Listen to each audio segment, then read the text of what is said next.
All right, the hour of 8:30 having arrived, I'll call the meeting to order.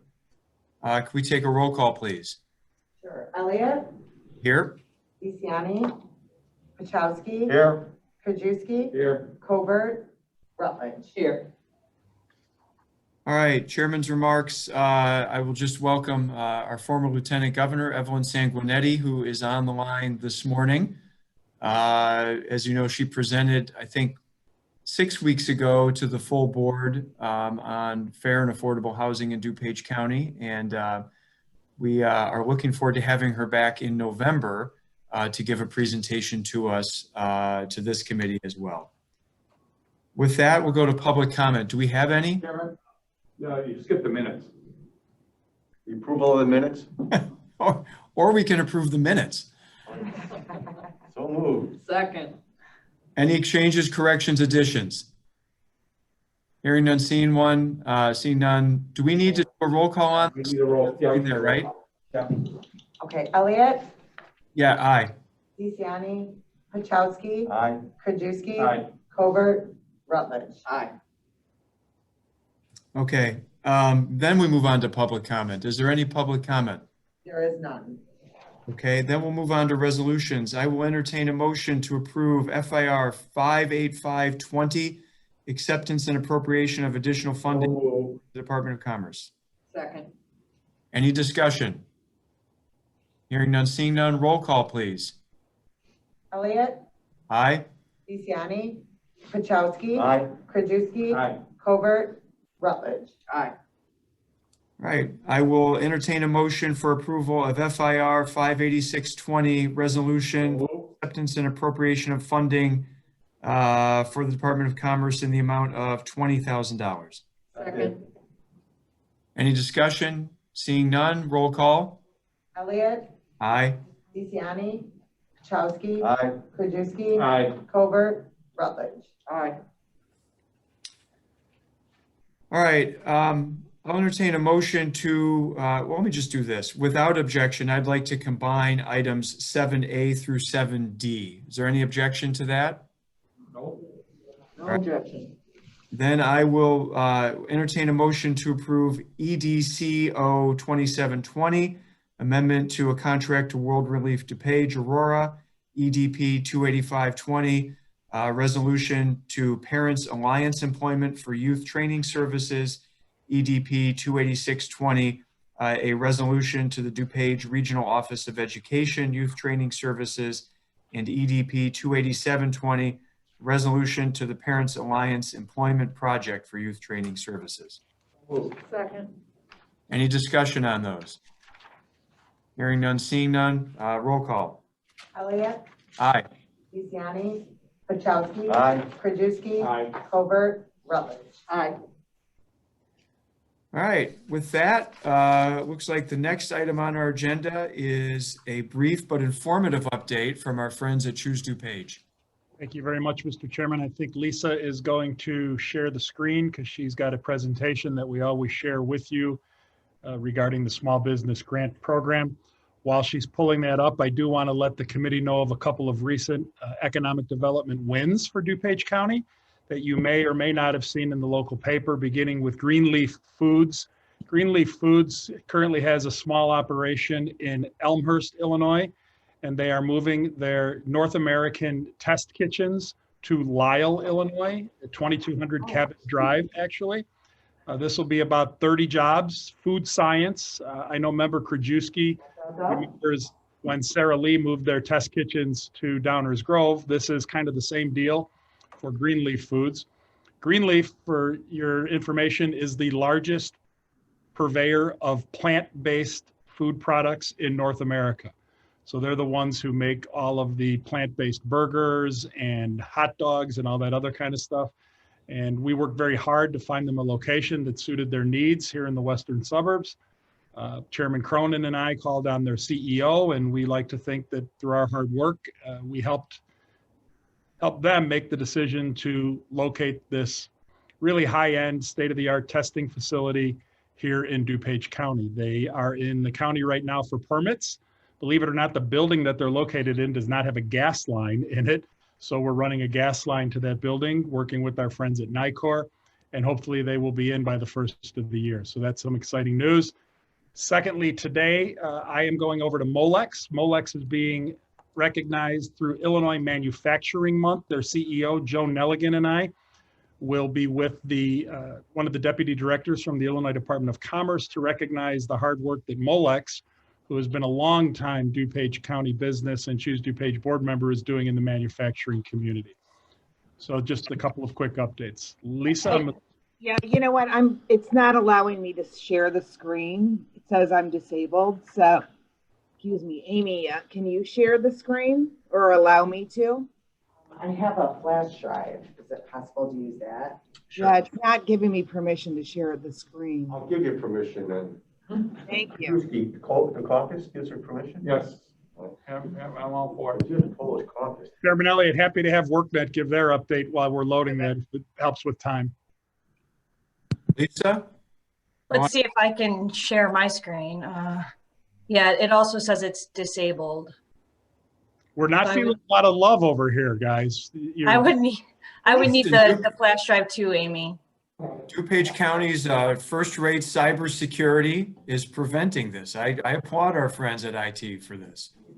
All our friends at Keep it off the riffraff. Which one do we want to do first, phase 2 or the? So Amy, are you working on the flash drives? Yep, we're pulling it up right now.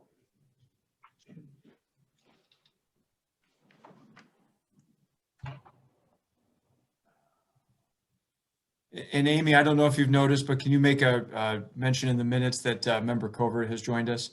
Absolutely, I already have it in. Okay. And I think Member Ozog has been with us actually for a while as well. Can you try sharing your screen again, Lisa? Right here. Oh yeah, here we go. I think.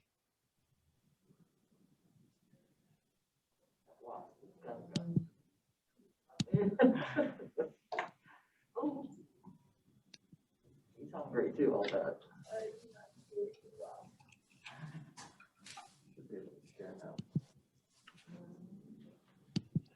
Yeah, it's not.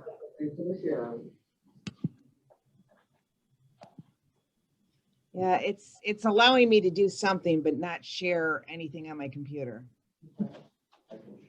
Here we go. There's Joe. Okay. Wonderful. Okay, so very quickly, the latest batch of our small business grant program recommended grant recipients. Next slide, please.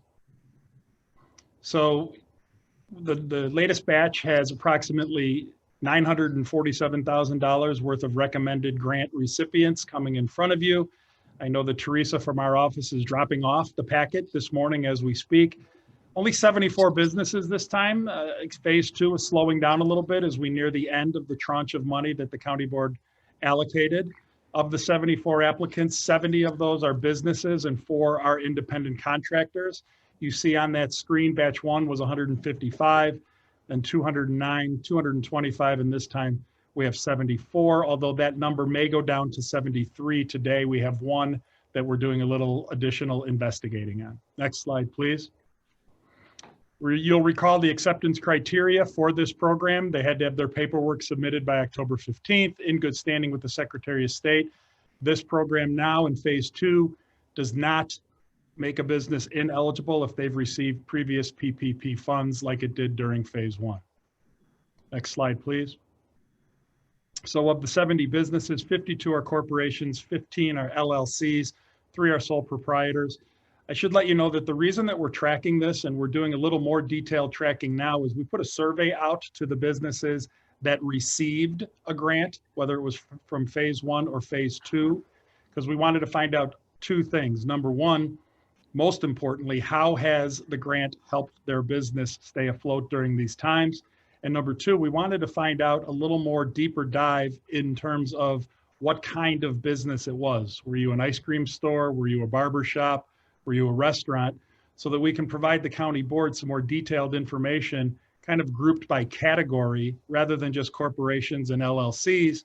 Hopefully, we'll be able to provide you all with information in terms of how many restaurants were helped, again, how many hair salons, how many beauty salons, and the like.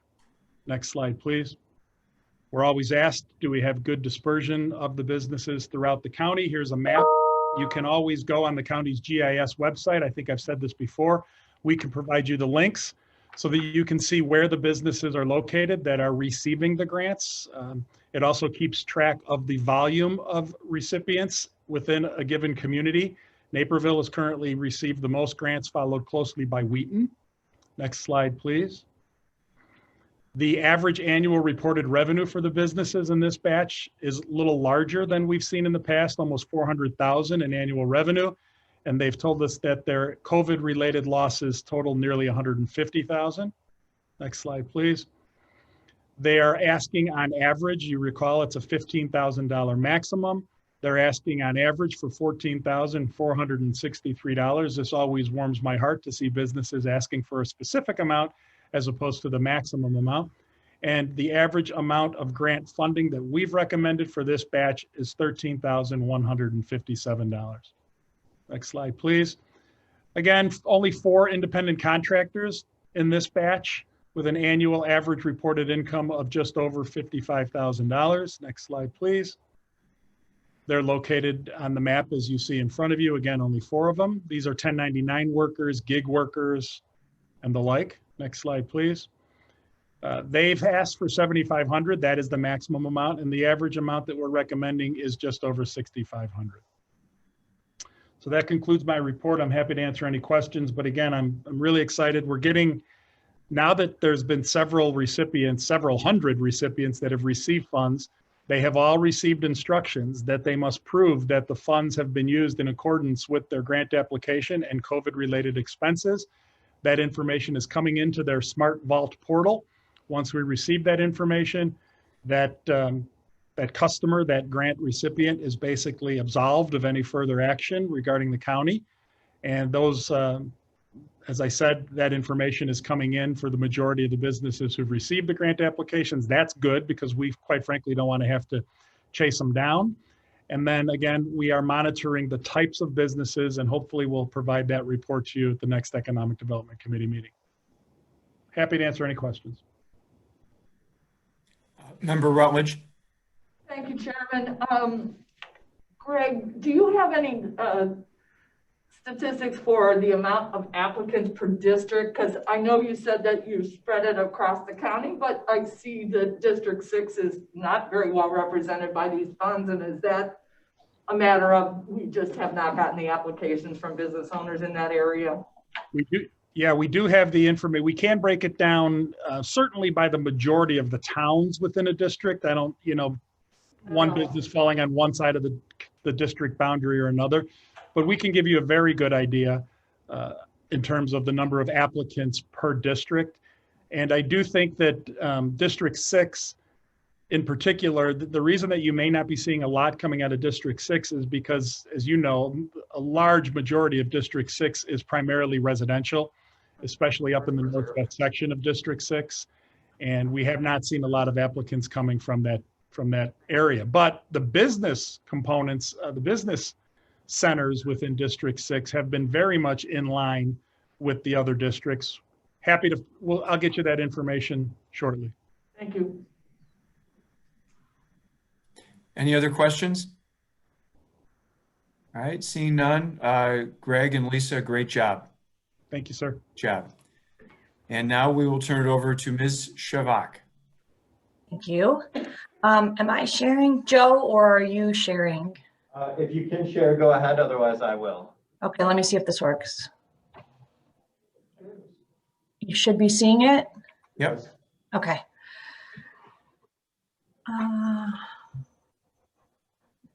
Okay. So these are the same, I'm just going to update on the same slides that I've been presenting to the committee in previous months. Again, unemployed people by type, this is these are national numbers in the thousands.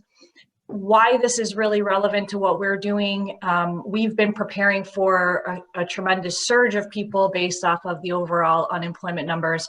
And we still really haven't seen that. We're basically at the same pace of clients that we were serving last year at this time. So I think a lot of that has to do with the temporary nature of the layoffs that have occurred to date. However, you could see that the trend where, in April, it was basically almost all temporary layoffs and furloughs. Now here in September, with the most recent data, it's basically a 50-50 split. So this is when it's really going to start, I think, to tip into permanent layoffs, obviously, and where we're going to start getting progressively more busy at the center. As you probably know, DuPage County, the most recent data, I think this is actually the September number, I forgot to update that, but it's the 9.3%. As far as the collar counties go, we're actually on the lower end of the spectrum there. I've also been providing the UI rates for the specific villages and cities in DuPage that IDS provides on a monthly basis. These are them. And again, you can see that the trend is going in the correct direction in all cases, and the overall unemployment rate is dropping. Although, as we know, it is still significantly higher than it was pre-COVID, but it is encouraging to see these numbers going in the correct direction here. One of the things that I wanted to provide a more detailed update on this morning was our rapid response. As you probably recall, normally what we do is some of our staff, when we receive notification from the state that there's going to be a mass layoff or plant closure, we have staff that, in conjunction with IDS and Department of Labor, go on site to the companies to do pre-layoff workshops for the people that are going to be affected. And at those workshops, they provide information on unemployment claims, on the resources and services that we have available, as well as health insurance options. That was obviously significantly disrupted when the pandemic began, due to the fact that obviously we were not going on site to companies and things like that. So there's been significant disconnect here. I attribute that to a number of factors. Again, that temporary kind of layoff component. So people are still sort of waiting this out. Employers are waiting it out, obviously, as well. Additionally, there's a lot of different businesses that are being affected that, say, if you have a very small business, and they're going to be conducting layoffs, they might not even really be totally dialed into what the WARN Act is and that they're supposed to give advance notification and so forth. So there's been a number of challenges with this. I have been working with DCEO on trying to address this, specifically in conjunction with IDS. It's my belief that IDS should, upon immediate filing of a claim, redirect individuals to their local American Job Center so that they know what those resources are. That's something that's not happening currently, so we're working on that at the state level. The other thing that we've been doing is proactive business outreach. We're doing mail merges and things like that to let companies know, during this time, if you need to make the difficult decision to let workers go, please contact us. We can reach out to those folks and get them connected and engaged with our system, hopefully to lead to reemployment as quickly as possible. And then we are still the only area, kind of the leader in the state, with the digital version of rapid response that we put in place really quickly after the shutdown began. That's our From Layoff to Launch live weekly sessions. We essentially took those pre-layoff workshops and now do them digitally in conjunction with a partner from Department of Labor. So people can sign up for those on a weekly basis if they've recently been laid off and get all of that information. Here's a page from our website that explains that, what individuals will hear and how they can sign up. If you're interested in helping us get the word out on that, this is the link.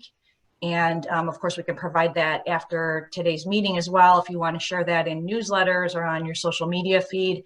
We're really just trying to make sure that anybody who has lost their job is not left kind of disconnected and isolated due to the sort of strange nature of the layoffs that have taken place, pandemic driven. And then the last thing that I wanted to mention today, and I've alluded to this in previous meetings, I have been doing more analysis of some data from sort of an equity and diversity, looking at who we're serving, where we might have areas that we need to shore up outreach on and things of that nature. So what you're looking at here is all participants that were enrolled in training and received a voucher to go to school in program year 19. So that's the time period July 1 through June 30th, 2020. So you could see on the top row here, these are the total figures, ethnicity and race, as well as gender, disability, and average client age. this is the percentages that represents here on this row. And then this is the data from the American Community Survey through the Impact DuPage dashboard of the county's percentages in those same categories. So one of the takeaways here that we're seeing, as you could see, we're doing a pretty good job, this row being a percentage of people that we're serving versus the overall population. It does look like it breaks down, to be pretty inclusive. There's an equal split on gender. We're at a higher percentage of people that we serve disability relative to the overall population. Some of these things are obviously to be expected, like we focus on people with disabilities naturally through the work that we do. But the one area that kind of stood out to me was the Hispanic or Latino, as it's labeled in our system, population where, we could increase this number. I would like to see this increase over this current program year that we're in. So one of the things that we've been doing is exploring ways to increase access in Spanish-speaking communities throughout the county, or more accurately, communities that have a higher Spanish-speaking population. We're currently partnering up with WeGo in West Chicago and College of DuPage to try to pilot a new method for connecting people that maybe would shy away from connecting in with us due to a language barrier. We're exploring ways to increase those numbers. So I'll keep the committee apprised of that as we move forward. And then looking to do more relationship building and community presentations.